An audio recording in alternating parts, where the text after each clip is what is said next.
Hello dear students, welcome back to my channel physics SPC. Current electricity का एक question. The current flowing through the 3 ohm resistor in the circuits on the below is. ये figure दे रखा है। देखो, इसका जो की कंसेप्ट है वो इतना है कि किसी सेल के पॉजिटिव टर्मिनल से जितनी करंट लीव करती है, नेगेटिव टर्मिनल में उतनी ही करंट एंटर करनी चाहिए। तो ये सही है।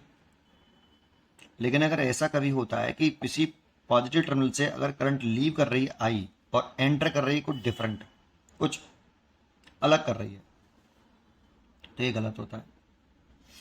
किसी सेल के पॉजिटिव टर्मिनल से जितनी करंट लीव करे, नेगेटिव में उतनी ही करंट एंटर करनी चाहिए। ये कंसेप्ट है बेटा आपका। तीसरा, एक सिंगल वायर में एक ही दर्शन में, सिंगल वायर जिसमें कोई जॉइंट नहीं हो, है ना, सिंगल वायर, एक ही दर्शन में एक ही मैग्नीट्यूड का करंट फ्लो करना पॉसिबल होता है। ये सही है। और ऐसा पॉसिबल नहीं कि एक सिंगल वायर में अपोजिट दर्शन में करंट फ्लो कर रही है। ये गलत है, ये गलत है। ऐसा भी पॉसिबल नहीं है कि एक सिंगल वायर में अलग अलग मैग्नीट्यूड की दो करंट फ्लो करें। ये भी सही नहीं। ठीक है, तो बस इस बात की ध्यान रखिए, क्वेश्चन सॉल्व हो गए। समझिए, मान लो यहां से पॉजिटिव टर्मिनल से करंट निकली I1। अब ये करंट ऐसे आ रही है। अगर आपने इस करंट को यहां डिवाइड कर दिया कि इधर चलेगी कुछ, तो जितनी यहां से निकली है उतनी ही फिर एंटर नहीं करेगी।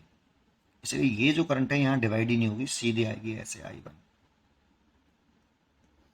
तभी तो आप पॉजिटिव टर्मिनल से I1 करंट निकाल ले, तो जितनी करंट इससे निकली है उतनी ही एंटर कराने का डिवाइड कर दी, तो फिर जो है वापस उतनी करंट नहीं आएगी, इसीलिए यहाँ डिवाइड नहीं होगी।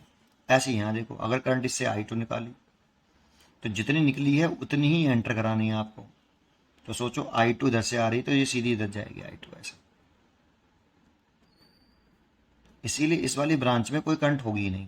अब ऐसा मत समझना कि I1 इधर से जाए, जैसे I1 से I1 में से सब डिवाइड हो जाए, 2 एम्पीयर चली जाए, और इधर से जो आएगी वो 2 एम्पीयर इधर भेज देगी, तो दो डसन हो जाएंगी बेटा फिर इसमें। ऐसे एक इधर एक इधर, एक सिंगल वायर में सिंगल डसन में करंट फ्लो करता है ना। तो यहाँ से करंट ऐसे आएगी और ऐसे घूमते हुए वापस ऐसे, ऐसे यहाँ से करंट निकली और ये घूमते हुए वापस ऐसे। दैट मीन्स इस वाली ब्रांच में कोई करंट फ्लो नहीं करेगी, इस वाली ब्रांच में कोई करंट फ्लो नहीं करेगी। तो इस वाली ब्रांच में करंट कितना, 0। इसीलिए लिखेंगे no current flow through 3 ohm resistor. D choice is correct. बस ये इतना सा कंसेप्ट है। ये आप ऐसा नहीं कि केवल इसी क्वेश्चन में ऐसा कर रहे हैं, करंट जितनी निकली उतनी एंटर करी। आप जितने भी क्वेश्चन करते हो, आप सब में चेक करना, जितनी करंट पॉजिटिव टर्मिनल से निकल रही होगी उतनी ही एंटर कर रही होगी।